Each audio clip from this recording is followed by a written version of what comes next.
Shalom! Hoje nós queremos falar sobre um personagem que para nós é extremamente inspirador. Alguém que Deus usou de uma forma poderosa, mas ao mesmo tempo se colocou à disposição de Deus de uma forma muito simples. E na sua simplicidade, Deus encontrou espaço para agir e trazer bênção e libertação para todo um povo. Eu quero falar hoje sobre a rainha Esther. Mas antes, vamos orar. Pai, eu peço que a tua graça seja conosco nesse estudo, que a tua bondade seja conosco, Senhor, nos ajudando na compreensão da tua palavra e na extração das mensagens e promessas, repreensões, correções, aquilo que o Senhor queira nos ensinar. Nós estamos à tua disposição e pedimos que o Senhor fale conosco em nome de Jesus. Amém.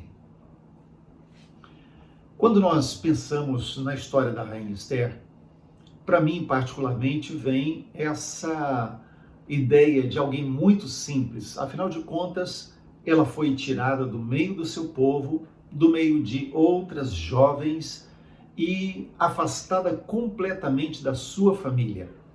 E nesse contexto de um perfeito rapto feito pelo rei, a mando do rei Assuero, Esther se vê numa situação inusitada, em que ela é levada para o palácio, preparada durante alguns meses e então apresentada ao rei para ser ou não escolhida rainha. Vamos ler comigo agora em Esther capítulo 4. Nós vamos ver do verso 10 até o capítulo 5, verso 2. Então respondeu Esther a Ataque e mandou-lhe dizer a Mordecai: todos os servos do rei e o povo das províncias do rei sabem que para qualquer homem ou mulher que sem ser chamado entrar no pátio interior para avistar-se com o rei, não há de ser senão uma sentença, a de morte, salvo se o rei estender para ele o cetro de ouro para que viva.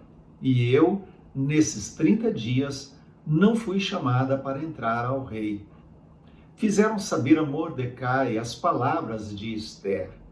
Então lhes disse Mordecai que respondessem a Esther: não imagines que por estares na casa do rei, só tu escaparás entre todos os judeus, porque se de todo te calares agora, de outra parte se levantará para os judeus socorro e livramento, mas tu e a casa de teu pai perecereis. E quem sabe se para conjuntura como esta é que foste elevada a rainha? Então disse Esther que respondessem a Mordecai: vai, ajunta todos os judeus que se acharem em Susã e jejuai por mim, e não comais nem bebais por 3 dias, nem de noite nem de dia. Eu e as minhas servas também jejuaremos, e depois irei ter com o rei, ainda que é contra a lei. Se perecer, pereci. Então se foi Mordecai e tudo fez segundo Esther lhe havia ordenado. Ao 3º dia, Esther se aprontou com os seus trajes reais e se pôs no pátio interior da casa do rei, defronte da residência do rei. O rei estava sentado no seu trono real, fronteiro à porta da residência. Quando o rei viu a rainha Esther parada no pátio, alcançou ela favor perante ele. Estendeu o rei para Esther o cetro de ouro que tinha na mão. Esther se chegou e tocou a ponta do cetro. Vamos começar pensando no tempo que nós estamos vivendo. Um tempo em que, mais do que nunca, eu creio, nós precisamos de pessoas como Esther. E Deus tem buscado pessoas como Esther. Nós vivemos numa época que nós chamamos da época da lei de Gerson. Sabe o que é isso? Levar vantagem em tudo. Tudo que se faz tem como objetivo levar vantagem. E isso tem feito com que haja um cristianismo raso, sem Bíblia, sem oração. Porque mesmo no meio da igreja, muitas pessoas querem viver para levar vantagem. querem de alguma forma tentar manipular as situações, manipular Deus, manipular a igreja, porque deseja que as coisas sejam a seu favor e tão somente a seu favor. E principalmente nesse tempo que nós estamos vivendo de pandemia, quando as pessoas têm que guardar um distanciamento, muitos não podem estar nos cultos, nas suas igrejas, e isso tem feito com que muitos se esfriem. Um esfriamento da fé, um esfriamento do compromisso com Deus. E eu creio que isso está no contexto do tempo do fim. São muitos os sinais que nós vemos de que o fim está próximo. E sabemos que esse distanciamento, esse afastamento e consequente esfriamento da fé é uma forma de produzir no meio cristão aquilo que o apóstolo Paulo chama de apostasia. Apostasia é o abandono da fé. Não é aquela pessoa que desviou da igreja, voltou para o mundão, é aquela pessoa que conscientemente, ela por consciência própria, mesmo tendo conhecimento da verdade, diz: eu prefiro não seguir o padrão de Jesus. Eu conheço Jesus, mas não quero o padrão de Jesus para a minha vida. Isso é apostasia. Lá em Mateus capítulo 24, verso 10, o Senhor Jesus mesmo, ele fala a respeito disso. Ele diz que nesse tempo do fim, o amor de muitos esfriará. Amor por quem? O amor de uma forma geral. Sabe por quê? Não existe amor por coisa. Existe amor por pessoas. Nós nos apegamos às coisas, nós gostamos de coisas, mas nós amamos pessoas. Então, quando Jesus está falando que no tempo do fim, o amor de muitos esfriará, ele está dizendo, olha, o amor por pessoas. E aí que nós olhamos para o tempo que a gente está vivendo e percebemos, por exemplo, quantos crentes já não estão mais sentindo necessidade da igreja. Crentes que não querem mais estar em comunhão com os irmãos, o amor de muitos esfriará. Crentes que não têm prazer em estar em contato com os outros irmãos, porque é fácil estar em casa, é muito cômodo assistir pela internet, assistir um vídeo, acompanhar esse pastor agora, depois acompanha outro, sem compromisso, sem submissão, sem prestação de contas, faço tudo do meu jeito. É isso que está produzindo um esfriamento do amor. Mas o grande problema é que quem não quer o corpo, quem deixou de amar o corpo, é porque já perdeu o cabeça faz tempo. Porque a igreja é corpo de Cristo. E quem deixou de amar o corpo de Cristo não consegue amar só o cabeça. O apóstolo Paulo, falando sobre isso em vários momentos nas suas cartas a Timóteo, na primeira carta ele cita dos últimos tempos, segunda carta ele também fala, mas na segunda carta, no capítulo 3, ele diz que os últimos tempos seriam dias trabalhosos. E uma das características desses dias trabalhosos é que os homens seriam amantes de si mesmos. Não é que os homens teriam amantes. Isso acontece desde que o pecado entrou no coração humano. Mas ser amante de si mesmo quer dizer viver só para si. E Paulo não está falando apenas de pessoas lá de fora do mundo, ele está falando de pessoas dentro da igreja. Amantes de si mesmo, só querem aquilo que é prazer para si, aquilo que traz gozo para si, aquilo que traz realização para si, apenas e tão somente isso. O fato é que hoje, no tempo que nós estamos vivendo, nós podemos dizer que a lâmpada está se apagando, como no tempo de Eli. A lâmpada no tabernáculo, depois a lâmpada no templo, ela tinha que ser abastecida com azeite continuamente. Os sacerdotes, eles tinham por obrigação constante abastecer os reservatórios de azeite da menorá, para que o fogo não se apagasse em momento algum. O altar de sacrifício, ele tinha que ter o fogo constante, não poderia se apagar nunca, porque sempre teria que estar ali para que o povo oferecesse sacrifícios ao Senhor. No entanto, nós lemos na história de Samuel, 1 Samuel, que no tempo de Eli, a lâmpada estava se apagando. A gente lê lá no capítulo 3 assim: o jovem Samuel servia ao Senhor perante Eli. Naqueles dias, a palavra do Senhor era muito rara. As visões não eram frequentes. Certo dia, estando deitado no lugar costumado, o sacerdote Eli, cujos olhos já começavam a escurecer-se, a ponto de não poder ver, e tendo-se deitado também Samuel no templo do Senhor, em que estava a arca, antes que a lâmpada de Deus se apagasse. Então veja, ele está dizendo da lâmpada se apagando. Há uma versão que diz quando a lâmpada estava se apagando.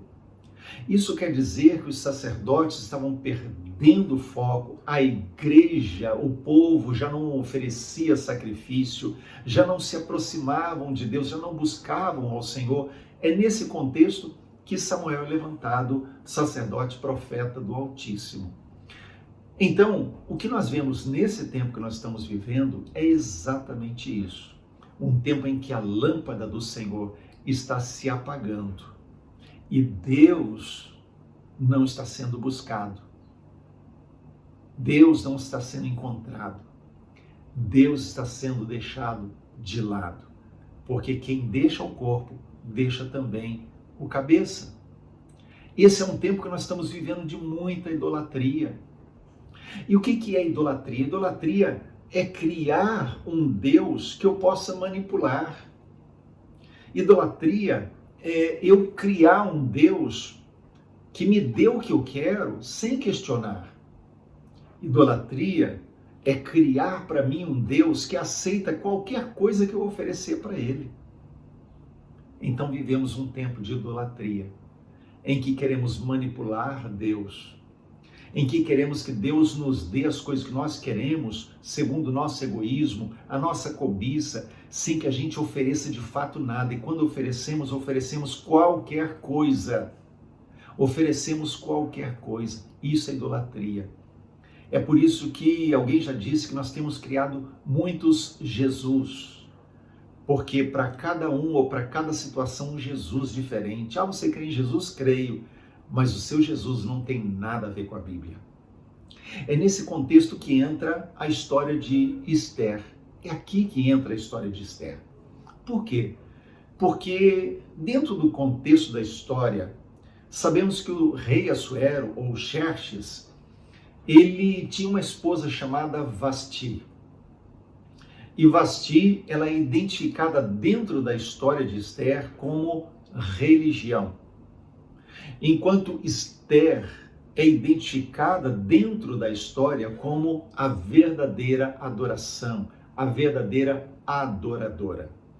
Sobre Vasti, a gente pode ler algumas partes no livro de Esther, no capítulo 1, versos 11 e 12, verso 16, versos 18 e 19. Vamos ler agora.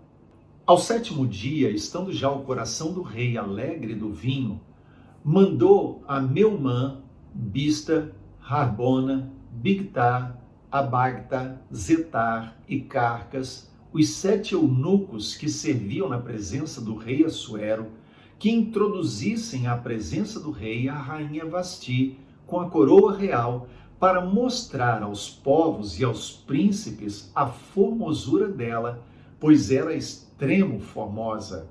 Porém, a rainha Vasti recusou-se vir por intermédio dos eunucos, segundo a palavra do rei, pelo que o rei muito se enfureceu e se inflamou de ira.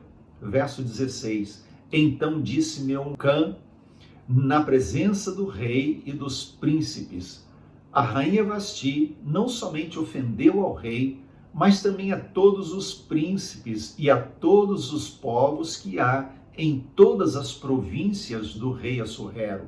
Verso 18. Hoje mesmo, as princesas da Pérsia e da Média, ao ouvirem o que fez a rainha, dirão o mesmo a todos os príncipes do rei, e haverá daí muito desprezo e indignação. Verso 19: se bem parecer ao rei, promulgue de sua parte um edito real e que se inscreva nas leis dos persas e dos medas e não se revogue, que Vasti não entre jamais na presença do rei Assuero, e o rei dê o reino dela a outra que seja melhor do que ela. Muito bem, veja só. Assuero, ele amava Vasti, ele amava e ele tinha orgulho dela. O texto diz que ele chamou a rainha para que ela vestisse a sua veste real, a sua coroa, e viesse para ser apreciada pelos príncipes, pelos povos representados pelos príncipes que estavam no Palácio Real. Então ele amava, ele tinha orgulho da formosura da sua esposa. Mas Vasti não valorizava o rei tanto quanto o rei valorizava ela. Então o que nós vemos é que Vasti, ao recusar o convite do rei, não apenas ofendeu e desprezou o rei. Vasti, ela também ofendeu e desprezou os príncipes, os convidados especiais do rei que estavam no palácio de Assuero. Então, isso lembra, por exemplo, uma parábola contada por Jesus, a parábola das bodas. Segundo a parábola, o rei resolveu fazer a festa de casamento do seu filho.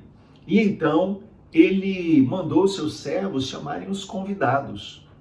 Mas cada um deles tinha uma desculpa, cada um deles tinha uma razão para não ir.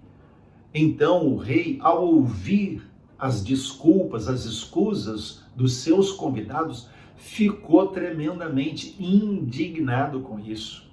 E então ele chamou os seus servos e disse: nenhum deles vai entrar na minha festa, nenhum deles é digno.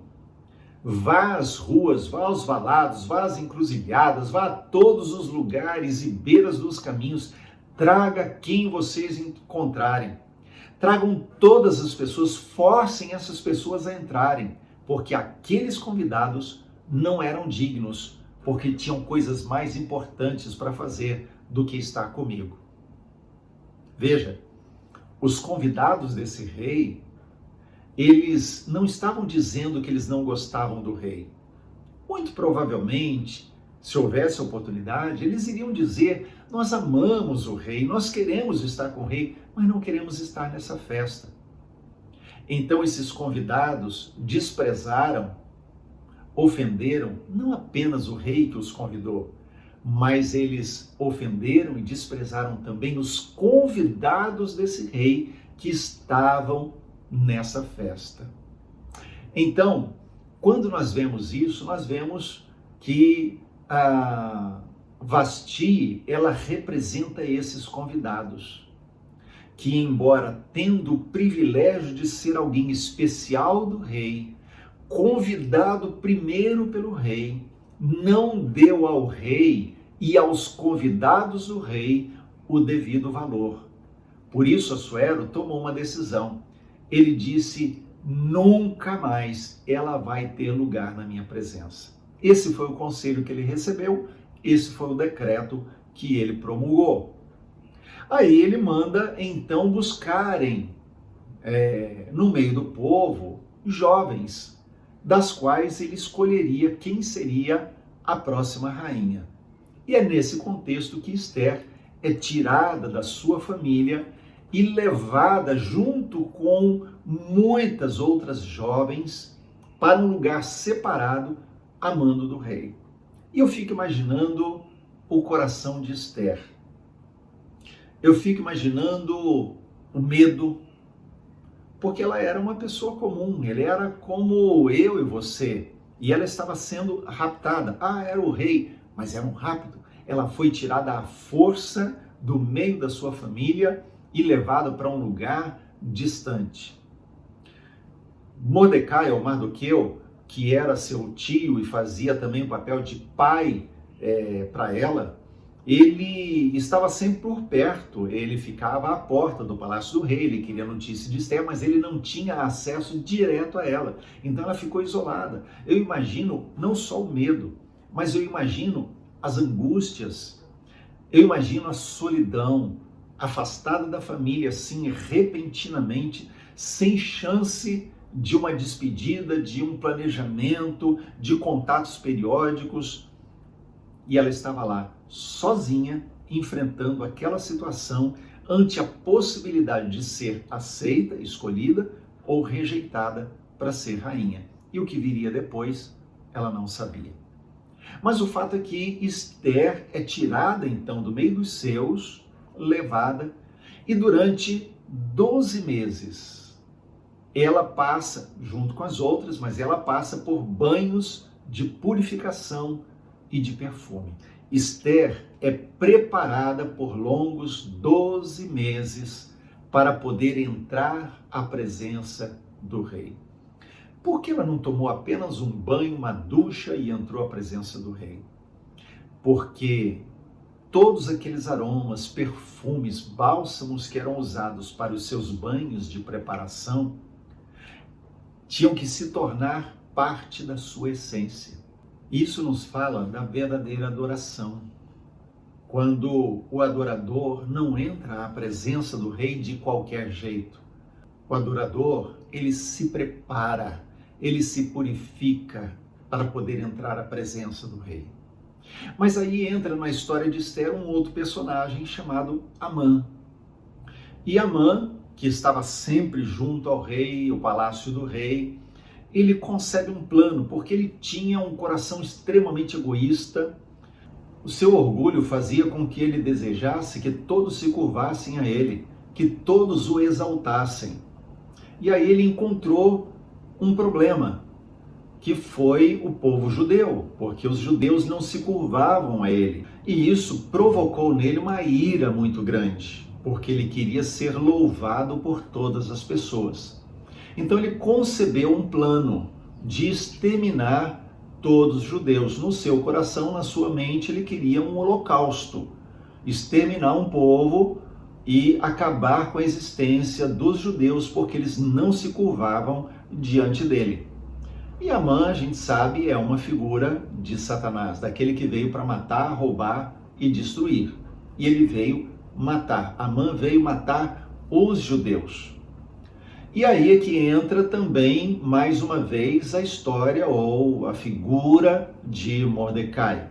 Porque Mordecai, então, ele também serve de conselheiro para Esther naquele momento de crise em que Amã, ele deseja se vingar contra o povo e Mordecai, então, como um conselheiro, e nós diríamos como uma figura do Espírito Santo que aconselha a noiva, Mordecai vai orientando Esther. E a solução, o plano é que Esther chegue ao rei Assuero e exponha para ele a situação que Amã havia criado. E no caso, Mordecai é aquele que vai incentivar Esther para que ela ouse, para que ela vá além do normal. Mas ela sabe que se ela for à presença do rei sem ser chamada, o risco era de morte, muito grande. Dificilmente ela sobreviveria, a não ser que o rei estendesse o cetro de ouro para ela. E aí é que entra a fala magistral, aquela revelação do Espírito Santo, a fala de Mordecai para Esther, quando ele diz: quem sabe não foi exatamente para esse tempo que o Senhor te levantou como rainha? E isso mexeu com Esther. E apesar do medo, porque ela era uma pessoa comum, Esther concebe um plano simples, um plano extremamente simples: oração e jejum. É quando ela diz para Mordecai: manda todos os nossos irmãos judeus orarem, jejuarem durante esse tempo, porque eu vou entrar à presença do rei e eu preciso da graça de Deus.